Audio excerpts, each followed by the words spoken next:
मालकानगिरी जिले में सुरक्षाकर्मी को मिली बड़ सफलता। कालीमेला थाना अंतर्गत मधुमाल जंगल डीबीएफ जवान जबत कर माओ डंप।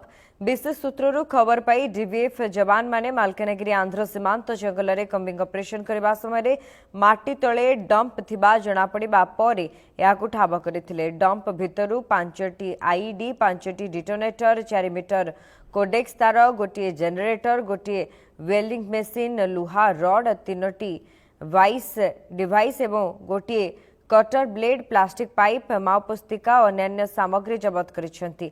माओवादी माने जवान मानक टार्गेट करी एही सामग्री गुडी को लुचाई रखिथिले। तेबे वर्तमान उक्त अंचल संपूर्ण माओमुक्त होइथिबा बेले एही सब सामग्री जवान माने जबत करबा सहित उक्त अंचल रे कोम्बिंग ऑपरेशन जारी रखिथिबा मालकानगिरी एसपी विनोद पाटिल सूचना दैछंती।